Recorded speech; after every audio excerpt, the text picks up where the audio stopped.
so somebody else can pull it down. All right. Good. Well, welcome everybody. Thanks for coming on such a nice summer day. I don't know if it's nice where you are, but it's beautiful where I am. But here we are. So let's get started. We have a whole long list of things to talk about, so we don't want to keep you too long. First of all, thank you all so much for getting your confidentiality agreements in a timely manner. That was awesome. What we've done, I've saved them in a file for myself, but I've also forwarded all of those to the National Recording Secretary, and she has a file of them.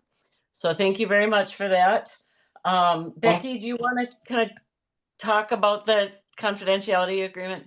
Sure, I'd be happy to. We had a couple of questions, rightfully so, about signing a confidentiality agreement because this is something that we have never asked our mentors to do in the past. And the reason that this was brought up at mid-year was because unfortunately we have quite a few chapters right now that are just not in sync. And so we realized that as mentors, you sometimes hear things that probably you shouldn't hear and you should not be involved in regarding personalities or just things that should not be repeated. And so the NEB felt, they discussed it and they just felt that it was really important that you guys remember that as a mentor, you are going to hear things that need to be kept confidential. Now, that doesn't mean that you can't talk to Denise about it. That just simply means that when chapter A that you a mentor is having major issues, and then you start talking to chapter B that you mentor, you can't say, well, chapter A has all this going on in their chapter, and this is how I told them how to handle this situation. Um, so it's kind of like, kind of put yourself in the position of an HR person that if somebody comes to you with an HR issue, those things are kept confidential. So same concept there. Now, that doesn't mean that we don't want you to share information. We do. We want you to share the good information. So if you're talking to Chapter A and they've had a great fundraiser, they have recruited membership, they did some fun socials, you're able to share all of that information. The only thing you have to keep confidential is anything that would be considered, a personnel issue, a membership issue, and that kind of thing. So does everyone get that? I think for the most part, everybody understood that we weren't trying to say don't say anything at all. We're just trying to say, use your best judgment. And if it's an issue within the chapter, just don't be talking about it. And we've not had issues. I want to be very clear. We've not had issues with mentors gossiping about other chapters. We've not had that at all. But like I said, this year we've just had quite a few chapters that for whatever reason, I don't know if the world's just not pivoting in the right way or what, but we've got a lot of chapters that are kind of at odds with each other. And so we're just trying to keep things in-house and keep you all out of it as much as we possibly can. Um, I know the question has come up as to whether or not you would have to sign that confidentiality agreement every year. I'm going to reconfirm with the NEB. I was not at mid-year due to my dad's death. And so I was not at mid-year. And I believe that they suggested that it be signed yearly, just kind of as a reminder that you guys need to keep things confidential. I have mixed emotions about it. I kind of feel like once you sign the confidentiality agreement within our organization, as long as we keep it on file and know that we have it, that it should be fine. I'm fine with reminding you. I mean, Denise can remind you in the mentor meetings that, remember this is a new year, but you've still signed the confidentiality agreement. So I'm going to confirm with the NEB on Tuesday and just find out again if it's something you're going to have to sign every year or if you ladies are going to be good to go. And as long as you are a mentor, you're fine. If you are no longer a mentor and you step into a different committee, if you end up on a grievance committee or conflict resolutions committee, you may be asked to sign again because you are signing and it does ask on there what your role is. And so if you get on another committee, you may be asked to sign another one. So. Okay, so for now, I'll let you know if you do need to sign another one. And we would probably do it on the fiscal year mark, just to keep it all Sure. Great. So, but we'll let you know on that, guys. Okay, so I just wanted to spend a little time talking about the emails that we're sending to the chapters on a regular check-in basis. Don't send the same standard email to every chapter. Try to personalize it and make it, customize it. How's everything going in California? I'm sure your weather, I've heard you had a lot of rain, blah blah blah. Or try to customize it a little bit. One, it's making it look more personable, but also it's not going to look like it's just something that you're just sending out to everybody and not putting any thought into their individual chapter.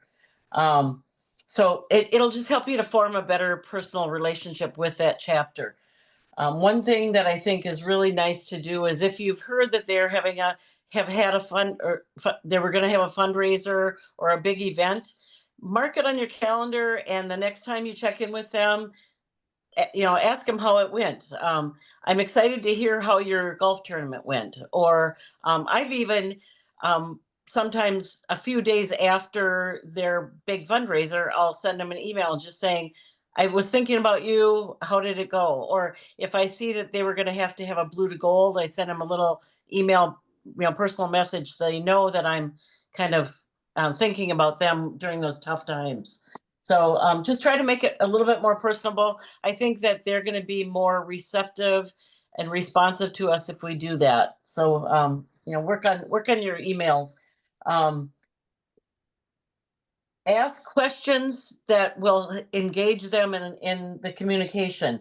Don't just say, I'm just checking in, or tell me what you've been doing, or I'll check in again in 2 months. Ask them, ask them direct questions.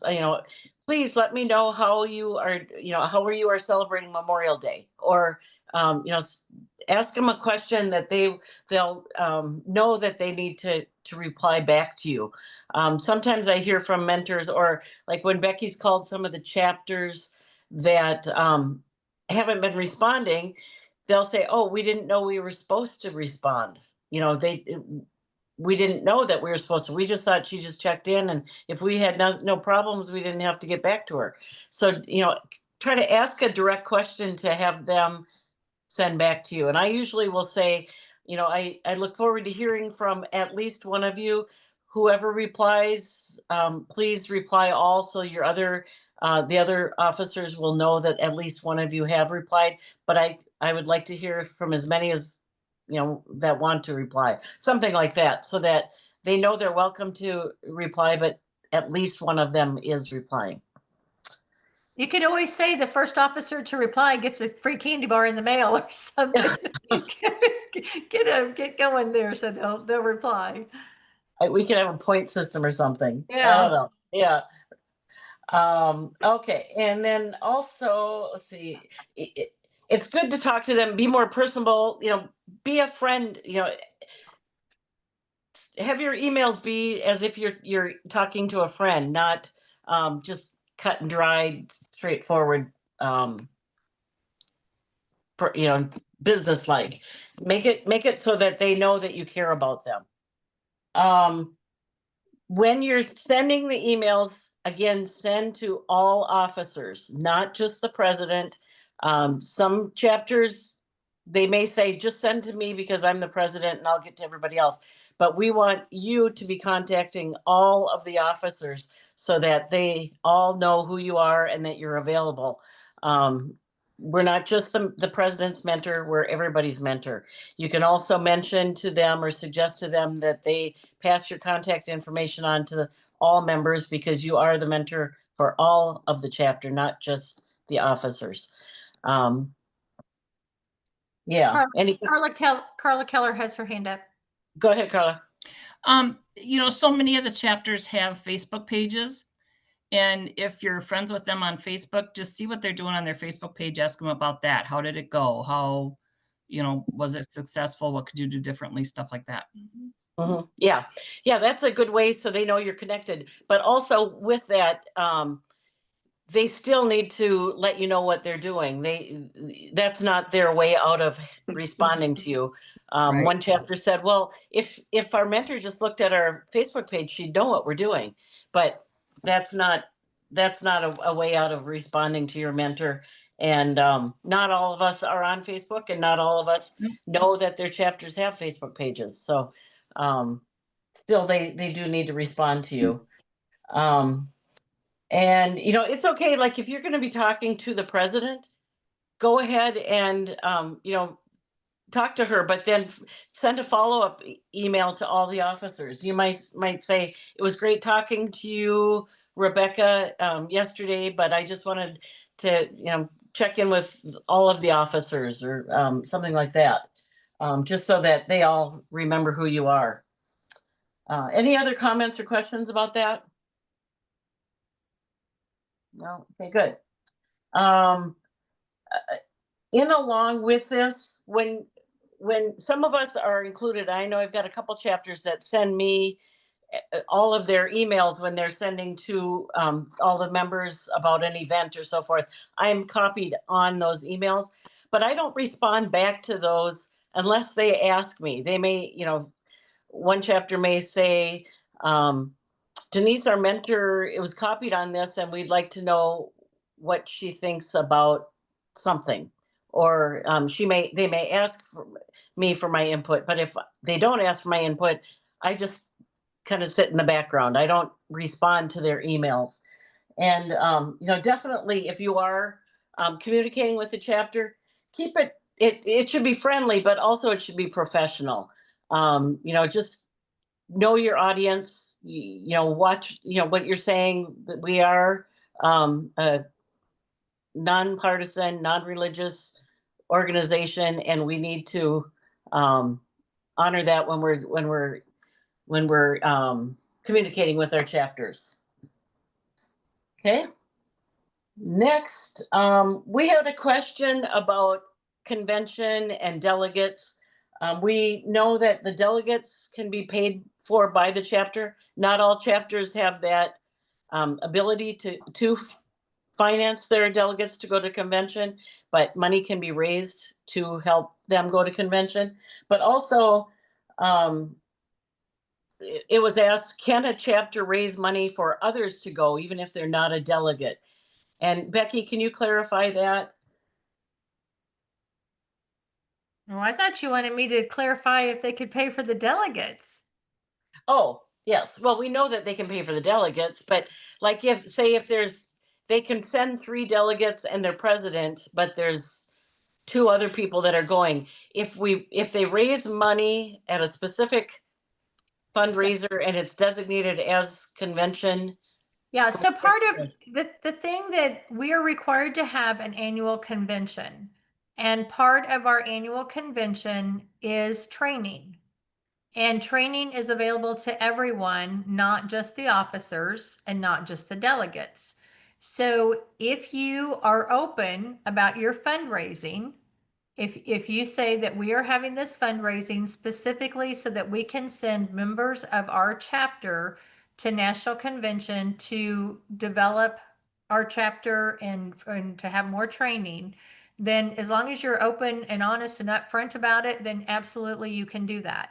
Again, you need to put it in your budget, and you need to have line items for it, and that any money that you raise for that needs to be specifically for convention attendees. And you don't have to don't say specifically just for the members, just say convention for attendance at convention. That way, it can be used for the delegates. If you're a little short on delegate money, you can use it for them.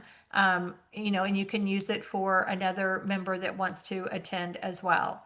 But as long as you are open about what you're doing your fundraising for, and you explain to them that National Convention is a requirement according to our Constitution, and that we provide training, and it's a good way for our members to come and learn more about our organization and get the proper training that they need to run the chapters properly, there's nothing wrong with doing that. Okay, good. Thank you. Now here's another one. Can the chapter help an associate in that situation if they've raised money? Oh, why didn't you ask me that off camera? It just came to me right now. I'm gonna say no, I don't think that we can, but I will follow up on that. Anne just gave me the thumbs up. I don't think that we can for an associate. I think it has to be a paid member. But we have finance committee meeting on Sunday and I will follow up with that one. And if that's a different answer, if it's yes instead of no, I'll let Denise know what the proper response is, and then she can send an email out. But at this point, I'm going to say no, that we cannot raise funds for associates, only for our paid members. Okay, sorry to put you on the spot there. It's okay. It's not the last time, I'm sure. As I have always said, I don't always have the answers, but I'm happy to talk to others and get the proper answers, and I will get back to you. So, Okay, thank you. All right. I wanted to spend a little bit of time talking about elections because we do, as mentors, get a lot of questions about elections, and what we can do and what we can't do in accordance to the governing documents. Some things that came to mind were that we can't do a hybrid thing. In some chapters, some of your members Zoom or call into your meeting, and some are in attendance at the meeting spot. Those that aren't at the meeting spot are not able to vote in the election. So for instance, for me, I call into our meetings because I live so far away from where my meeting place is. But if I feel strongly enough that I want to be at the election, I make that drive. So that is a time you can't do a hybrid where some are present and some are virtual. You can't do that. yeah. Now, if the person has to call in, since Denise has to call in for her chapter meetings, if she wants to do a nomination from the floor, she has the ability to nominate from the floor, but she just cannot vote. And I could accept a nomination from the floor. Correct. Yes. Okay. And then another point is virtual voting is not okay, and only in extreme situations. If a chapter cannot meet for some reason, then you would need to arrange with the NEB and they would monitor the election. Is that the right word, monitor? Yeah, we will actually run the election for you because voting is supposed to be kept anonymous. And unless you only have one person running, for office, but you're not going to know that ahead of time because there are nominations from the floor. So that's why it goes through the NEB, and then the NEB accepts those votes. So that way everyone's vote is still kept as an anonymous vote. It's to protect the members' rights when it comes to voting. And that should only be in extreme situations. Correct. That's not something that the NEB isn't going to be there for 150 of chapters at election time to monitor their elections. Correct. Please. Also, make sure that it's clear to everybody that all offices are open. Just because you've got a president that's been a president forever doesn't mean that nobody else can be nominated for that position. Yeah. So all offices are open every year. Yeah, we do have we have some chapters that says, the president will just say, well, I've been the president for the last 5 years and I really like it, so I think I'm just going to be the president again. Well, it doesn't work that way, ladies. And it's your responsibility as a mentor when you're talking to these chapters and talking about their elections that you're perfectly clear with. That's great that you want to be the president again, but you need to be nominated and it needs to go before the body to vote. You don't get to just say, I've enjoyed doing it, and so I think I'll continue doing it. And it does happen. It happens a lot. So, yeah, that's a big spot where you as mentors can really help to bring home the idea, the thought that, this is how our organization runs.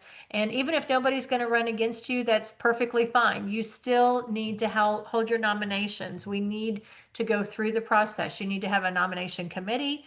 You need to have somebody nominate you. You need to go through the proper protocol, just like we do at national convention. The only difference between national and department conventions versus the chapter conventions is the fact that we can only hold our office for 2 years, and then we are required to step aside And that, you know, in that, for that position. At the chapter level, our chapters are smaller, and so we don't hold them to that rule. We do have some chapters that are so small that the president has been the same president for 10 years, and that's fine. Everybody's happy, but it's still a good practice to go through that so that your chapter members understand how election is supposed to be run. And when they come to national, they understand what's going to happen with elections and they know what they're supposed to do. Okay, thank you. Another tip that you can give to your chapters just to make things easier is to have a printed affiliation agreement there, the whole thing, so that all the newly elected officers can read it and sign it right there and then, so that you can submit your officer roster and affiliation agreement as soon as possible. Encourage the chapters to do that right away, even if they're not prepared to do all of their compliance early. They can do that as soon as the NEB is elected and they get their new affiliation agreement signatures online, which I think happens pretty quickly, right? Yeah, the new national board will sign the affiliation agreement is on Saturday morning of their transition. It will be sent to the webmaster, and the webmaster will have it uploaded, you know, right away. A couple things, you know, I know like with the departments don't have their officer elections until October. So that delays them a little bit, but you can still go ahead and sign the affiliation agreement. Okay. The affiliation agreement, the chapter, the officer roster, and the website information, those things need to be dealt with immediately. Do not wait until compliance. Anytime you change a board throughout the year, you should immediately fill out a new officer roster, a new affiliation agreement, and then if there's a change in your website information, those three things should be sent in immediately. Okay. I see a comment to make sure that it's the current affiliation agreement. Yeah. Yeah, and that would be as soon as the national board gets theirs submitted. There is a place on the website where you can see an old sample, and I've heard of people printing that up, and it has like officers Yeah. from several years ago. It has to be the current one that's in the compliance. Well, we'll see about taking down what's incorrect. And again, most chapters don't have their elections until August or September timeframe. I see Jen Pecorino had raised her hand, and then Ann's got her hand up as well. So go ahead, Jen. I just also make sure that the members have renewed their membership if they're going to take an office, because if they hold their elections in August before the end of the fiscal year and then they don't renew in September, then you're out of compliance as well. Absolutely. Yep, that's a great point. That it's a commitment. And if you send in that officer roster and some of the members are not renewed, it delays everything and it's a lot more work all the way around. So good point, Jen. Ann took her hand down. No, it Go took ahead. it down for me. Okay. Oh, I didn't touch anything. No, it said after 2 seconds or whatever you're good. Okay. I want to continue to tell people, don't just stick that last signature page in front of your officers. Please, please, please read it. It has some good information. You would never sign a legal document in your personal life without reading it. And when chapters come back and they say silly things like, well, I don't understand why we have to do compliance, and I don't understand why we have to show our finances. Well, if you'd read the affiliation agreement, you'd see it there. So I think that's an important point to bring about as well. So thank you. So if you print the whole thing and then have them sign that last page after they've read it, and it doesn't take long. They can stay after the meeting for 10 or 15 minutes and read it all. They can always get a copy, you know, from online of the And affiliation. we just posted a training video that I made of the affiliation agreement. So if people are not up to reading, they can certainly listen. And I think it's about a 10 or 12-minute video. So Yeah. My suggestion would be that you tell your chapter when you're getting ready to do elections. If you plan on running for an office, please read the affiliation agreement and be familiar with it. Ask any questions that you need to ask before elections, because after elections, you will be asked to sign the affiliation agreement. I'd have them read it ahead of time. That's a good, Carol Good point. Sanchez has got her hand up. I've heard of chapters having their elections in July. Yeah, that's not good. Okay. Yeah, it That's is not contrary to recommended the that they governing do it in documents. July. Because what's going to happen is they're going to have an election in July. They're going to sign the current affiliation agreement, which if you look at it, it expires in August 31st when the new board signs. So then they're going to have to go back out and get another affiliation agreement and sign all over again. They should really not have elections until August. August and September are the prime months to do their elections. Okay, And- I didn't know if they were having their elections in July and then those officers elected were waiting until September the 1st. So now that I know they shouldn't be doing that at all, I'll make sure that that's in my notes to Yeah. all my chapters, just as a warning. Yeah, our governing documents say that the new board takes effect immediately after the elections. There's not a waiting period. And again, your fiscal year doesn't end until August 31st. And so why would you want a new board to be taking over before your fiscal year is ending? There's nothing wrong with them having an election that, in August, but July is just too early to do that. So we recommend August and September. Okay, any other questions about that? And also make sure that the chapters know that they're only required to have 5 officers: president, 1 VP, rec sec, financial secretary, and treasurer. They certainly can have that 2 VP, 3 VP, 4 VP, but they're not required to have them. If a chapter is struggling to fill their board, make sure that they're not trying to fill all 8 of those spots. They only need to fill the 5 spots. And I've had chapters say, well, we need the 3rd VP because they're the blue to gold, but the blue to gold does not have to be an elected officer. They can be appointed. So just make sure that if they're struggling, that's not an obstacle for them. Brenda has her hand up. Okay, go ahead, Denise. Brenda. Yes. When I was doing the 4th VP, there was a couple chapters that had one person doing 2 offices. Yeah. So we got to make sure it's one person, one office. Right. Oh, good point. Yeah, they try to come in and say, well, she's going to be the 1st VP and the rec sec, and no, it's 5 different people. Thank you. Appointed officers.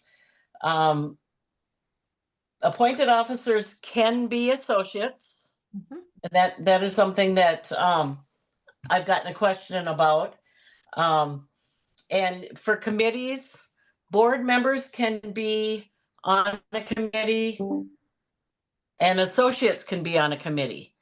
When you have as an associate on a committee, they have the same voice and vote as the paid members. But then when they go, if the committee brings something to the membership, to the board, and then to the membership, that associate cannot vote. Does that make sense? That's a question that had just come up recently.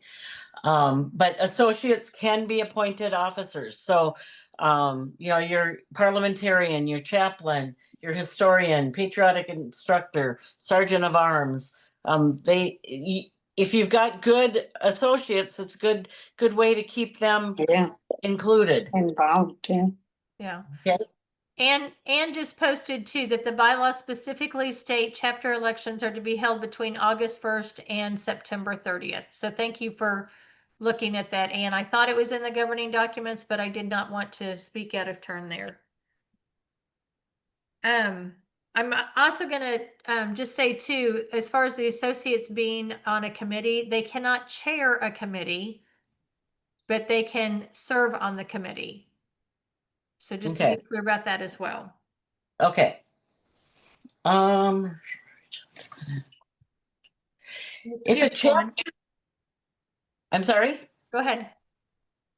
Okay, if a chapter mentions to you or reports to you that they're struggling or they're afraid they aren't going to be able to fill a board at election time, and they might have to close, bring that to our attention. First of all, talk to them, ask them, are there other members that might be, interested? What have you done to survey everybody, canvass everybody to see if there's someone else that could help out? And make sure that the members know that without those 5 officers, you're not a chapter. So sometimes it takes that threat of closing for someone to step up. And also, offer to them, if there's someone who isn't quite sure she's qualified to be a financial officer, reassure her that she can get help from many people in the organization, the mentor, and not only the mentor, but the financial officers, the financial committee. There are people that can help them answer questions if they aren't really sure if they can handle a position. We've got a lot of support for the people that are a little bit unsure if they can do the office. Also, if you see that there's a chapter that mentions that to you, bring it to my attention so I can let the NEB know that. So in the past, sometimes the national president has asked the past presidents to contact those chapters to work with them, and that has really helped a lot to keep some chapters going. So bring it to my attention, and I can pass it on to the NEB if there are struggling chapters. Does anybody have any comments about that? No. Good. Boy, we're cruising right through here. Quorums. We've had questions about quorums, and this was discussed at National Convention, but not everybody was there. First of all, how many board members have to be at a board meeting to have a quorum? If you have 5 board members, you have to have at least 3 at a board meeting to have a quorum.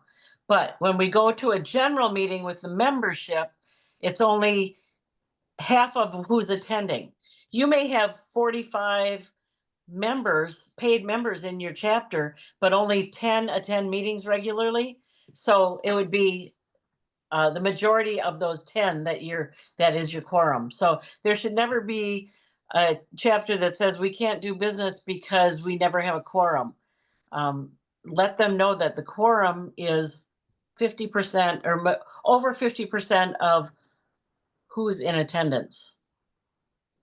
Anything to add to that, Becky or Ann? I know you guys have. Well, the quorum in the bylaws state that membership meeting is those present with 3 officers present. Yes, So we it- adopted that this year. So it is not the majority. It's who's there with a minimum of 3 officers. Yeah, so if you only have 2 officers show up, but you've got 10 members show up, you don't have a quorum. Oh, If okay. you have 5 officers, you have to have at least 3 officers show up. And then if you only have 2 members of your 40 that showed up, that's your quorum. Okay. Yeah, the main thing is that if you're going to have a meeting, that your officers have to have the quorum. Okay. I was mixed up on that, so thank you. That was brand new this year. I know, and I was so confused at that. Yeah, okay. All right, so now we all know. The next thing, I want to tell you guys that tomorrow I'm taking some of the veterans from the VA, or I'm going with them, to the local Air National Guard base to watch some of the exercises that are going on. Every year, the base here is called Volk Field, has exercises, and there's Air National Guard units from all over the country that come here for this 2-week training. And we're going to be taking, I think there's like 30 veterans from the CLCs to watch them all the planes take off tomorrow. We've seen it before where there can be 35 airplanes that take off in 30 minutes. It's really awesome.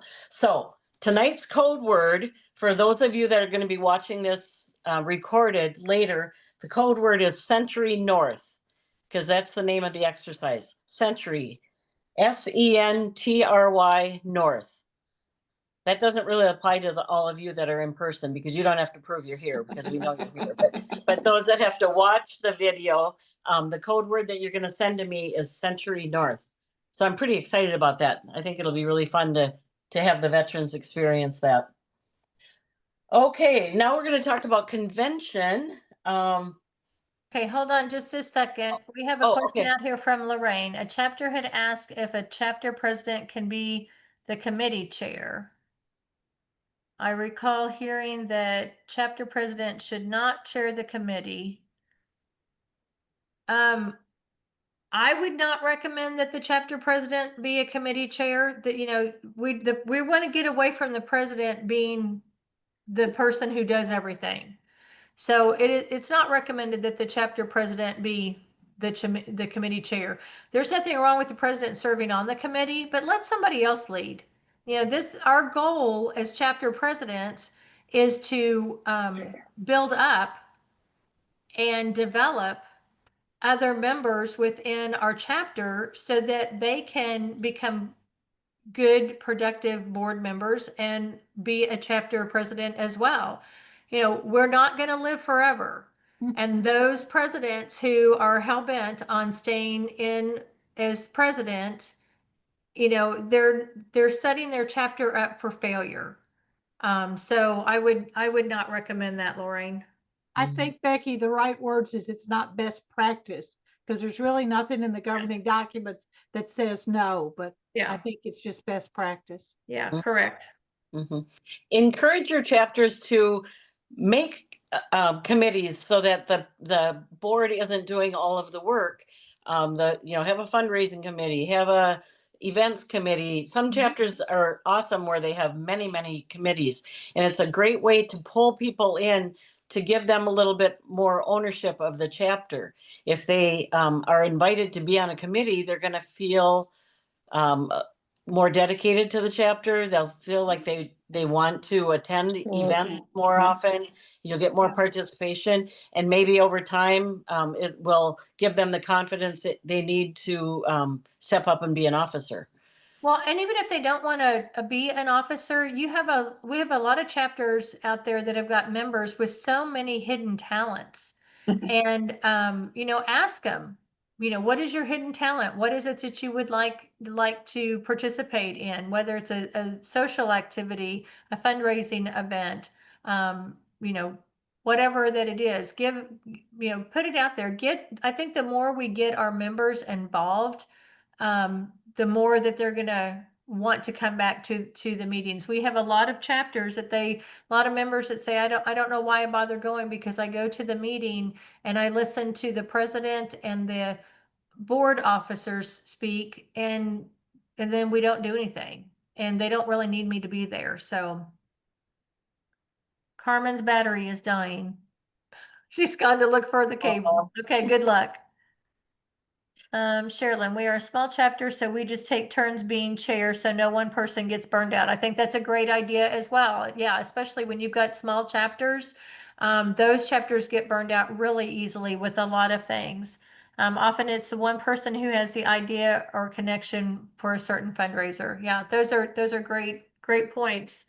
It's a lot harder for those smaller chapters because you do have the same people over and over again doing all the work. So. Those are all good suggestions when a chapter is struggling, even to get participation. A good suggestion is invite those members to be part of a committee or to help with a certain thing, and then they'll feel more wanted or needed in the chapter. Okay, any other comments or questions before we move on to convention talk? No? Okay. Once we get closer to the convention, if you are attending convention, I will want to know that you're attending. I'll probably send out an email that I want a response from all of you. It's just good for me to know who's going to be there and who is not. So I'll be asking that. So make sure you get back to me on that. You don't have to tell me yet, but I'll do that probably in July. But also when we get closer to convention, if you haven't heard if your chapters are the chapters that you mentor are attending, you can ask me and I can find out from the registration which chapters are attending so that you can kind of keep an eye out for your chapters. I usually will contact those chapters that I know are attending ahead of time and say, look for me. I'd love to make contact with you when you get there so that I can help you if you have any questions throughout the week. But also I try to set up a time that we can maybe meet for breakfast. When we've got the breakfast is included into our room deal. It's a good time to say, let's meet on Wednesday morning for breakfast kind of thing. So it's always good to make contact. I think it helps long-term if they get to know you a little bit. Denise, I can run an export for you mid-July. Okay, that's what I would like. Yeah. I can run an export for you mid-July and send it to you. And then that way you can look at it and highlight the mentors that are coming. And then you'll also have by chapter, state, and number. So you'll know what chapters are coming. I just made myself a note so I'll do that for you. Okay. And if you don't get it to me, I'll remind you. Thank you. Okay. And the next question is, in the last few years, we've tried to meet as mentors. Do we want to try that again? My initial feeling is no, because the last few years it's been a disaster and we haven't been able to. And then Denise gets really crabby. But how does everybody feel about that? Is that something that is important to you? If you're gonna meet, if the mentors want to meet, it would either have to be on Tuesday night is an open night and Thursday night is an open night. But I will tell you, ladies, that I know Sue is on the call tonight, and I'm just going to brag about my convention committee. They have just really rocked it this year and provided lots of information. So there are lots of things to see in this area, and they've put a list. And I'm not trying to discourage you from getting together as mentors, but there's a lot to see and do in the Milwaukee area and with easy transportation. And so I just kind of feel like I always hate to lock you all into another meeting at night when you have the opportunity to get out and go and do something. But registration is on Monday, starts on Monday, and we've got the president's reception on Monday evening. So I don't know if maybe you would maybe want to just kind of powwow a little bit, either Monday before the president's reception or right after it. And then leave the other two, but it's totally up to you ladies, whatever you want to do. Any comments or input on that from anybody? Personally, I will be busy probably the whole time. So I'm working Sue's butt off, so Sue won't be at any meetings. Sue, Diana, they're out. I think Anybody that else? since we do our mentor quarterly meetings, I don't think we need to. Mhm. I mean, it'd be I nice to agree. see, everyone in person to say hi, but Right. I think our quarterly meetings are really helpful. Thank you. I kind of agree. It's been a frustration for me because either we get out late and the mentors always their meeting never seems to work. And I know I've got groups of people that I want to go to dinner with one night. We only have those couple nights that are open. So I think that unless someone feels real strongly about it, I kind of agree with Carol that these meetings are enough. You will all be recognized, I believe, on Tuesday morning. And after you've all been recognized, I want us all to kind of get in a corner and have a group picture taken. So we do have a group picture of the mentors. Yep. So we will all kind of be together at that point, but that'll be a quick together. Yeah, we will take the time. We will definitely take the time to do that because that's one of the things that we've missed. I don't know that we've ever gotten a group picture of the mentors at convention. And so that's something that we want to do. But the other thing I wanted to say too, the couple of times that we were able to get the mentors together, if you remember correctly, it was done during a lunch time. Yeah. And last year we provided lunch for everybody at convention, and we're doing the same thing again this year. We're able to provide Right. lunch for everybody. So I mean, unless you all want to all sit at a table, but you can't all get at one table. But, but I agree with Carol. The quarterly meetings that you all have, I think, you guys do really well. So. Mhm. And so when we recognize everybody on Tuesday morning, you'll see who all the mentors are. So you can put a face to them. If you want to, meet or ask them questions later, at least you'll have eyes on them, so you'll know who they are at that point. So we'll go with that. Any questions? Let me tell you, I think convention's going to be great. They've got some good, the committee has got some good plans. I was sworn to secrecy when I spent a lot of hours with the convention committee a couple weeks ago. So I'm not going to tell you what's going to be happening, but they've got some really cool things going on. But then also the breakout sessions are going to be great. And I don't know that we can make everybody attend them all, but I would really, really strongly encourage everybody to attend all of them. Even if, like me, I have no desire to ever be a financial officer, but it would be really beneficial to go to that breakout session and learn about that office. It's good for everybody to know what all of the offices are about and all of the different pieces of the organization. And so you can really soak it in and learn a lot if you give it a chance. Yeah. Mhm. Brenda? I suggest that even if you don't want to be a financial officer, you go because you need to learn how to read the financial reports Yep. to make sure that the financial officers are doing their job. Yeah. Mhm. Well, and you may not want to be a financial officer, and you might go to the financial training and go, hey, wait a minute, I think I could do this. It's not near as scary as what I thought.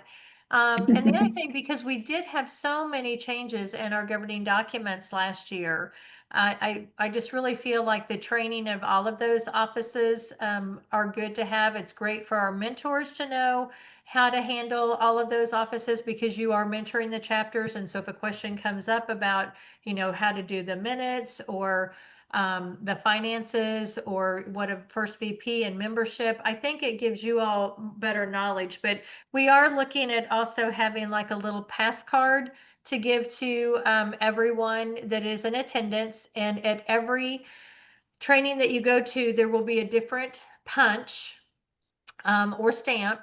And then at the end of the week, or when we're finished with the training, those who have their cards completely full and attended all of the training sessions, those cards will go in for a very special drawing that we're having at convention as well. So that little secret we'll let you in on, because we do want you all to go to the trainings. And I also think too, again, these trainings are supposed to be geared for lots of interaction, not just us standing up there saying, this is how I do my job. Because we're trying to gear things for how things are supposed to work at the chapter level. And so again, it will help everybody. And so we're going to have a survey to fill out at the end of the convention as well, because we want your honest feedback on what worked, what you thought worked well for the training, what didn't work so well, what we can do better to improve, because that's our responsibility, is to try to make this as best as we possibly can for you guys as well. So you won't know if you don't attend. So That's right. That's right. We all will learn a lot. Everybody that goes. I had the opportunity to kind of get a sneak preview of everybody's presentations for those breakouts. And let me tell you that I think that governing documents and parliamentary procedures don't sound very exciting, but that's a must see there. Those two are they're gonna rock it. They're gonna make it a great learning experience, and you'll have fun. And well, actually, even going and seeing the president talk, her breakout session is going to be awesome also. I don't know, because I haven't written mine yet. Nice save, Denise. Nice save. I'm only saying that because I'm going to be there to cheer her on every time. They're going to be small groups, because there's 7 breakouts. I believe it's 7. So there's only going to be about 30 people in each session.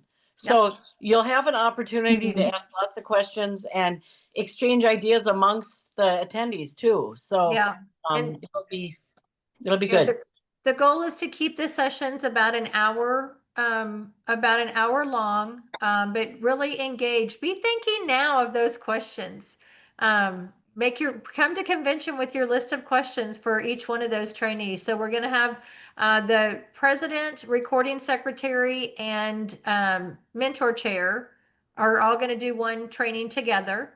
The president and recording secretary work really closely together, so they'll be in one together. The one And they're going to dress up really cool and make it really fun. No, we're not. Oh, oh come on. Yeah, no. The one VP will be by herself talking about membership. 2 VP, even though a lot of the chapters don't have a 2 VP, we recommend that you go to the training, because this is another one of those committees that the chapters could have. We ask for you all to send in things to us every month for the newsletter, or when it's yearbook time. And so maybe you can develop a historian in your chapter. These smaller chapters could have a historian, and maybe she'll get some ideas from talking to the second VP about, how to gather information on your chapter. The third VP is our blue to gold and our national chaplain. And again, we don't want to have to deal with a blue to gold, but everybody needs to learn how to do that. And then, of course, we'll have our 2 financial officers together, and we are going to have our governing documents chair and our national parliamentarian together. And they're not going to be going over the governing documents. They're going to be talking to you about how you use our governing documents, and when do you reference Robert's rules versus our governing documents. And so you're not going to be bored in there. They're not going to be sitting there reviewing all of them. They're going to talk to you about things. And it's also a great thing too, if going through the governing documents, if you've got a question, something's not clear, ask them. Ask the governing documents chair that I don't understand this one. And I will also tell you too, and this happens every time that we do governing documents, as soon as we get everything done and we take that sigh of relief that, that was a great convention, we got it done, we're wrapping it up, somebody a couple of days later will go, I was just kind of thinking, should we have said this on this governing document? And so she has already, Pat has already been taking notes for us. I don't know who the governing documents chair will be in 2027, but Pat has stayed on as our governing documents chair, and she is continuing to make a few notes for us that maybe we forgot to do this, or we should do this. So I think it's great to come to convention and ask those ideas. Our BAVS will be done on the floor with everyone as a whole. And we have Ship Thrifty coming. We have Reese Across America is going to be joining us this year. So we're very excited about that. They're going to have their education trailer set up on Monday and Tuesday. And then we are going to have somebody who's going to speak to us a little bit about Reese Across America as well. And then I believe we may have a gentleman from the Fisher House who's going to come talk to us as well. But all of those will be done on the floor as a whole. But like I said, I'm really excited about convention. I think that these ladies have done an excellent job of pulling this stuff together, and super excited to see everybody. Okay. Are there any questions about convention? I think most of you have been there before. Maybe a couple of you have not. And we're all here to answer questions. And so if you have any, now's a good time. Okay. Otherwise, the next thing I wanted to do is just spend a few minutes. Last time we talked about, we kind of went around the group and talked about fundraising ideas that they've heard from their chapters. Tonight, I think we want to share ideas on recruiting. What are some of the things that you have found work for you, or that have been working for your chapters to recruit members? Everybody is struggling to recruit members and retain and keep their members. So let's go around and talk about that. And along with that, I'm a a fan of social events that will bond the chapter members together. We need to build our sisterhood. And so this can also be not only recruitment ideas, retention ideas, but also any social events that you've heard that are kind of cool that a chapter has done to bond with each other. So who wants to start? I don't have my gallery because I'm on my phone, but Becky, do you want to start? I see Jen has got her hand up, so we'll let Jen Pecorino go.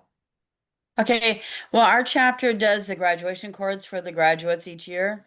And what we do when we give the graduates their cord, we also put a brochure of our chapter in there and an invitation to their moms to come to our Military Moms Mingle in July at the park. And we serve root beer floats. And it's an open invitation for anybody to come and learn about Blue Star Mothers and our chapter. It's an informal meeting. We put an ad in the newspaper, throw it on Facebook for anybody to come, military or non-military people to come learn about us. And the moms are there, and they can talk individually with moms of the new recruits going in. And we've had grandmas come whose grandchildren are in. We've had veterans come and talk to us. We've had new moms come that their kid went to basic training between junior and senior year, and now after senior year, they're going off to their AIT. And it's just been a really good connecting time with the community and with other moms. Good. Along with that, someone suggested that when you meet those moms, to make sure that you're getting their email. Don't just give them Oh, something yes. with your email, because you want to contact them after you've made that contact, either at the cord ceremonies or at a mingle type ceremony, so that you have their emails to contact them and thank them for coming and invite them to your chapters. Okay, next. Yeah. I see Cheryl Masters. I have a good relationship with my recruiters. You see the board up in that corner right there? Yep. It's all our kids shipping out for the next month from every branch. We go there and we have an information card that we have the mothers fill out. And then we have a spreadsheet that we have. So we keep in contact with the parents. We get their address. We send out a card to those recruits when they've been in about halfway through boot camp, so they know that we're still thinking about them and we have that connection. Then they kind of go back. They're like, Mom, those ladies sent me a card. And so then they kind of feel guilty and they have to come to meetings. So we also do the cords, but we also do, what is it called? An oath ceremony. So we invite all the kids. This year we had 28 of our graduates that came, and we get an officer from Denver that comes down and he issues the oath, because not everyone, for us, it's a 5-hour drive for you to go and watch your kid take the oath. So a lot of people can't always do that because it's on a work day. So that we give them the opportunity, and we serve them a meal. We've gotten grants. We have a great community that helps us with that. And then we do meet and greets every quarter, where we invite any parent in the community to kind of come and just meet us and see what we do. So we've done pretty good at getting, but my recruiting is the best with going with recruiters and going to the ship outs. Cheryl, I know you talked about the recruiters before, and I can tell you the recruiters in my area are horrible. They Really? Yeah, they do. I don't know what it is, but Take them lunch. yeah, we've taken cookies, we've, done lots of things. And I'm just hearing that depending on what area that you're in, some of the recruiters are just fantastic about it, and others are just not so much at all. So Sometimes you have to work at them, because I've had some good ones and then I've had new ones come in, and it took us a year to get one of our Army recruiters to finally even talk good about us. yeah. Well, we'll go back and give it another try. Yeah. Anne's got her hand up, Denise. Go ahead, Ann. One thing I want to say about the recruiters, about 7 or 8 years ago, we tried to get an understanding agreement with the DOD, and they refused to do that. And they said that it is up to the individual recruiter whether they want to keep our stuff or engage with us. And so if you don't find helpful recruiters, it's just, it's like Becky said, it's just part of the way it goes, because they said they couldn't enforce or ask them to keep stuff. And I have heard people say they gave recruiters stuff and then it just never never got distributed. So it's a hit or miss, but do try it. My chapter just got involved with a 299 member VFW auxiliary, and they are on fire. They've already brought one member to us. They've opened the VFW hall for us to use anytime. They're going to help us on our two biggest projects, which are the Community Foundation Drive and our car show. And they are just all over the place in finding ways to help us. And we're all pretty excited about that. So, your American Legion auxiliaries, I suggested this one to Becky the other day. Your kids are eligible for membership in either the VFW if they've served overseas, as well as the American Legion, and most posts will pay for an active duty service person's first year dues. And then that allows you to join the auxiliary, whether your child renews on year 2 or not. You can keep, and if you're a member of the organization, you're a whole lot better to form a relationship with the potential, like we've got, of 299 people helping us spread the word. So just a thought. Thank you. That's great. Kim has her hand up. Hi, Hi, Kim. everybody. Hello. Just another mention on the VFW and the American Legion auxiliaries. We have a couple members that have joined the Ladies Auxiliary for local VFWs, and they do their own fundraising within their organizations, but in our state, they're required to donate the proceeds of any gambling that they do, and they regularly benefit us. The last time they did this in one of the local VFWs, we got over $5,000 from them, and that happens every year. So if you have a member that wants to join the auxiliary, check into what your state's regulations are on those proceeds. In Ohio, they have to donate them. So that's a good thing. The other thing that we did is one of our members, and actually more than one, are members of the local and state board of realtors, and they bring in their associates to pack packages, and they join with our members at an event to pack packages, and we've gotten members that way. Also, Synchrony Financial does the same thing. They ask to come in for their, I guess they have a community service requirement. Some of these places do, and they ask to come in and help pack packages, and we've gotten members from that. So that's, I don't know if what's available in your area. We've just been really lucky that way. And then for social events, we've got the chapter organized to go as a group to a Dayton Dragons game in September, and they're going to honor the chapter, and we'll sit together, and hopefully we'll get some membership out of that, but it'll be a lot of fun. So Thank you. Along with that, as a chapter, especially the president, if you can reach out to those auxiliaries or the legions, the VFWs, the auxiliaries of both of those groups, and ask if you can come and speak to the group and tell them about the Blue Star Mothers. It almost always includes getting a check at the end of the night, and lot of them have children that are in the military or grandchildren that are in the military. So it's if they join the one group, they might join your group too. So keep that in mind, everybody, to suggest that the chapters reach out to those organizations and offer to speak at their meetings. Okay, who's next? Carol Sanchez. Carol.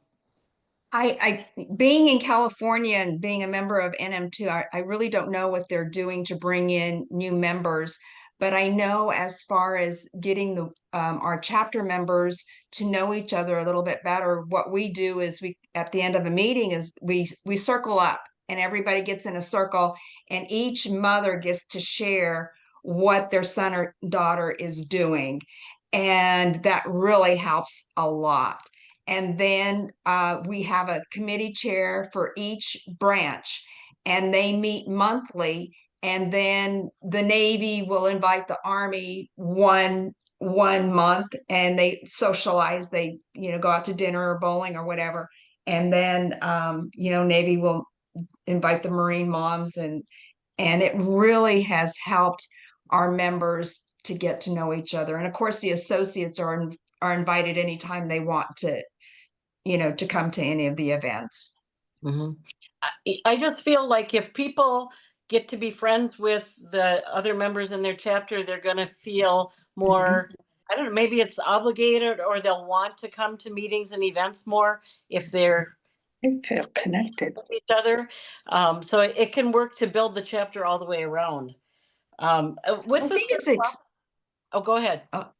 I'm sorry. I think it's really important for members to see the executive board in a social setting instead of, standing in front of them, especially the president, and doing the meeting, or, and all the board members just doing their reports in a meeting, whereas we're just like everybody else, in a social setting.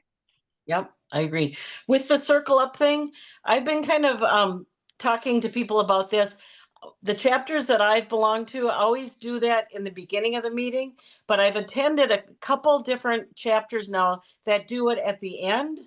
And I feel like that's a really good idea, because if it's in the beginning, so much of the meeting gets eaten up with everybody sharing about their children. They tend to talk longer, where at the end of the meeting, they're going to tell you the important things, but it's not going to go on for a long, long time.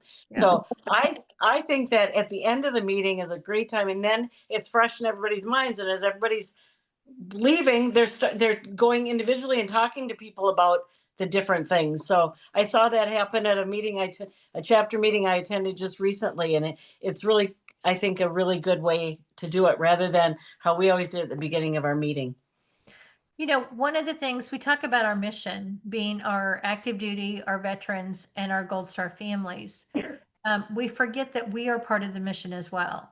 And that sisterhood and that socializing, and we never know what's going on in somebody else's life. And maybe they've had a really bad day at work.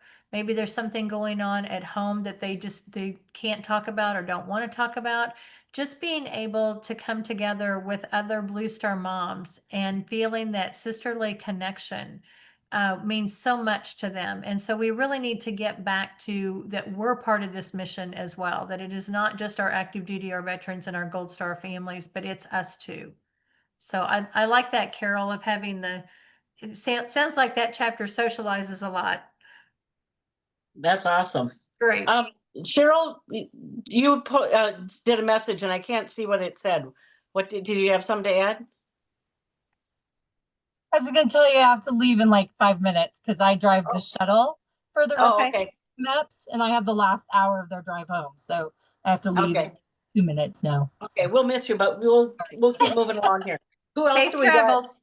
Yeah, safe travels. Who else we got? I see Jan's hand is up. Hi, Jan.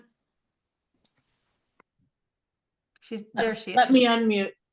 So we just did a thing. I know the others, the Sacramento chapter quarterly, they do a big bunko party, and they get a lot of military moms. They advertise it, and it's got some real traction now, and it always sells out. And it's really pretty easy as long as you have a space. They use their veterans hall. As long as you have a space and chairs, the initial outlay is just the games, and then, prizes, and you can get donations for prizes. And I heard people talking about it that didn't know I was a Blue Star mom, and they were trying to get me to go. So they've got some great traction on that, and Facebook and just word of mouth. And then now they do it all the time, and people really look, and they do a theme. So February is Valentine's Day, et cetera, et cetera, et cetera. We just did a thing. We wanted to do something to try and recruit And we totally ripped the idea off from the Moose Auxiliary. With their blessings, they came and helped us. We did a Pursapalooza membership drive. Oh, And we put it out and asked for a bunch of purses to be donated. And it was last Sunday, it was phenomenal. And honestly, other than collecting the purses, we had a food committee that got, I think we fed 60 people, and I think all of the food and drink cost us about $70 because they wrote grants and got food donated and went in. I gave them all, I did up a letter with their names, and they just pounded the pavement and just kind of browbeat people into giving us stuff. So Awesome. very little cash outlay. I would show you the pile of things that I got for my granddaughters. They all got new dance bags. I've got backpacks for next year. I've got cute little purses. But the best thing is Mama's got a Louis Vuitton now. Ooh. People just donated like crazy to it. And we had 90 purses for raffle, including 3 or 4 Louis, a Christian Dior, a couple of Gucci's. Then we had about 34 silent auction items. How many people would attend? Well, we kept it down because it's the first time we've done it. So we were at 60 and we cut off sales. People wanted to come and we said, no, sorry. So we're going to do it again in November. We've already started collecting purses. But we got 4 new members and like 7 associates in a couple hours of work. Wow. So it was great. So it's not only fundraising, but it's a recruiting. It primarily was a recruiting. The Pursapalooza was the hook to get them in the door. Yeah. And we talked about our mission and talked about our upcoming stuff and talked about what we did. And we had applications on the tables. So it was awesome. Great. Great. Okay. Who else we got? Carmen, I saw her hand waving. Yes, Hi, ma'am. Carmen. Hi. I've got grandkids sleeping upstairs, so that's why I've got the earphones on, all that. But we have been very fortunate in the Florida chapter, Florida 11. One of our president is a board member of one of the local veterans organizations, and that's really given us a huge in. But the exposure through parades, we have a local ball game that they highlight us. And then we have a local mortgage broker. And I know you were talking about your realtor in your chapter. Those people are connected. Oh my goodness. With a lot of different organizations that are doing fundraising, and then we are the beneficiaries, and it's amazing. We've got so many contacts that way, but that's really worked out well for us. Mm-hmm. Good, thank you. Mm-hmm. Who else we got? Kim has her hand again. I forgot something. I just wanted to mention that, and you know, those of you that had mentioned doing the chords for graduates of the local high schools, but don't forget the JROTC and ROTC units that are associated if you have local universities. Don't forget them. So. Good point, Kim. All right. This meeting is getting a little bit long, so we don't want to keep on going too much, but anybody else have the best idea that they need to share before we check out? I see no hands. Just use the app. That's the last thing I've got to say. The app allows you to take your phone, turn it to someone and say, join right here. Okay, Ann. All right. The next meeting is going to be on September 4th. So again, it's a Thursday night, and that will have been a year that we've been doing this first Thursday. So we will evaluate that again, especially after the new NEB starts, depending on their meeting dates and so forth. So at the next meeting, we'll survey everybody again and see if this first Thursday of the month is a good time. So we can close out for tonight. I can't wait to see you all at convention and keep mentoring and building our chapters. Thank you, everybody. Good night, ladies. Thank you, ladies. Good night. Good night. Bye. Bye-bye. Good night, everyone.